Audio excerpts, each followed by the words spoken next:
Chapter 4, Contextualizing the Virtual Reality World Projection Theory. 4.1, The fusion with transcendent physics and domain of the gods.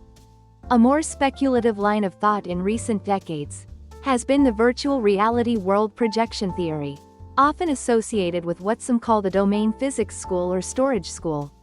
Proponents of this view argue that the creative force behind civilization may be akin to a higher dimensional program or storage system, from which the necessary cultural and technological data is projected into our world.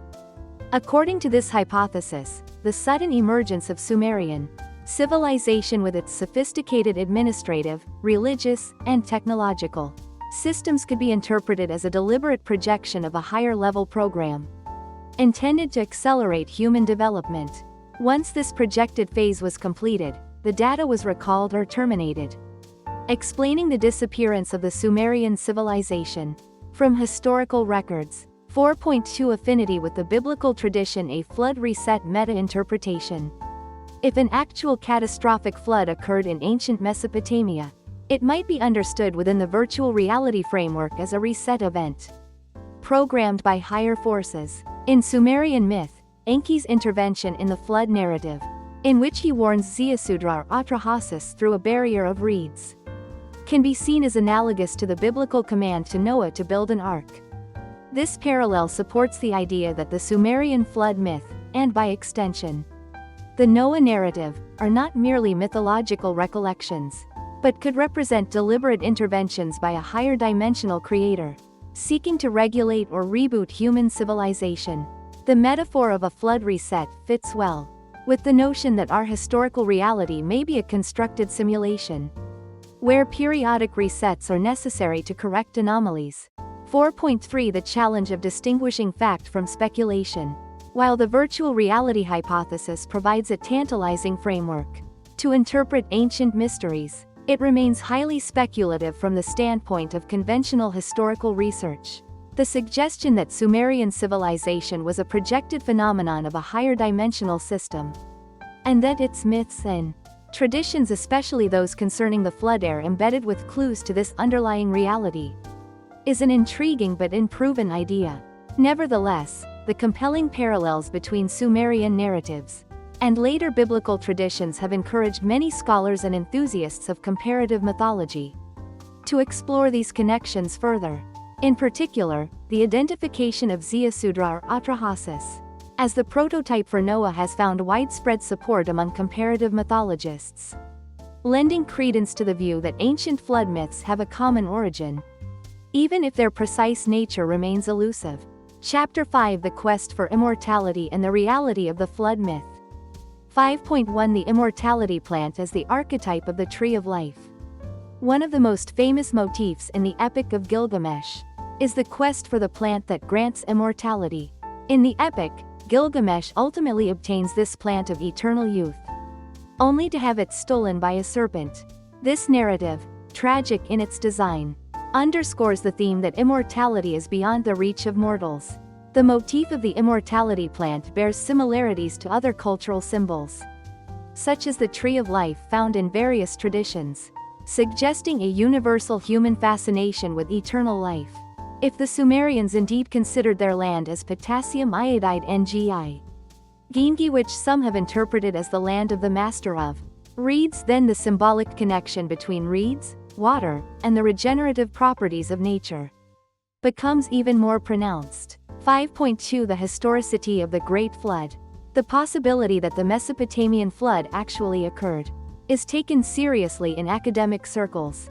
Archaeological excavations have uncovered sediment layers that some researchers interpret as evidence of a great flood around 3000 BCE. Although definitive proof remains elusive, the consistency of flood myths across Mesopotamia and the similarities between these myths and the biblical account of Noah suggest that a significant, if not cataclysmic, flood event may indeed have taken place. The narrative details, such as the construction of a massive ark and the release of birds to scout for dry land, are echoed in both traditions, reinforcing the notion that the flood myth is based on a real historical event that was subsequently mythologized.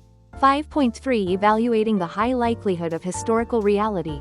The epic narratives, including the records of King Gilgamesh and earlier flood heroes, contain elements that have been partially corroborated by archaeological findings.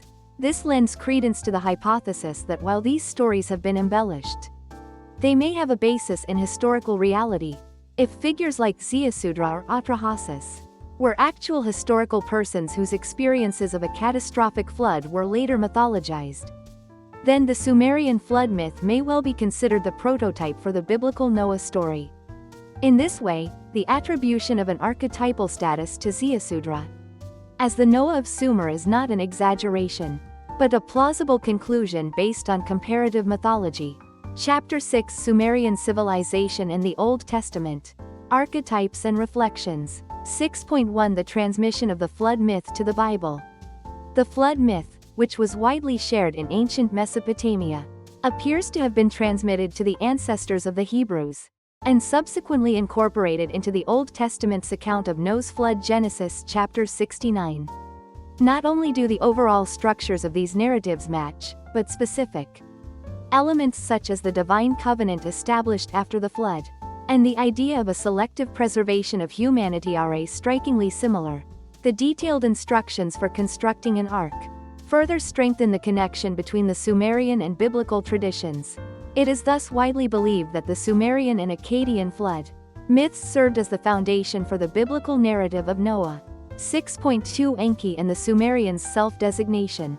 Among the deities worshipped by the Sumerians were Enlil, Enki, and Inanna Ishtar, with Enki occupying a particularly significant role as a creator and god of wisdom. Some scholars have proposed that the Sumerians' self-designation Ki-Ngi might be connected with the name Enki, given the phonetic similarity of the Enki element, although the precise translation of Ki-Ngi is still debated, with interpretations ranging from land of civilization to land of noble. Fact that the Sumerian homeland was characterized by marshy, reed-filled environments lends support to the land of reeds hypothesis, since archaeological evidence shows extensive use of reeds in construction and daily life. It is likely that the Sumerians held reeds in high regard, a fact that may also be symbolically linked to the veneration of Enki, the water and wisdom deity, who is often associated with flood myths and messages delivered through reed barriers. 6.3 The mysterious appearance and disappearance of Sumerian civilization.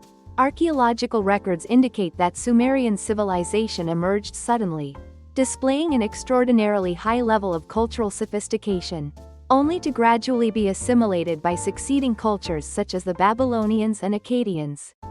The abrupt rise and eventual disappearance of the Sumerians is one of history's enduring enigmas.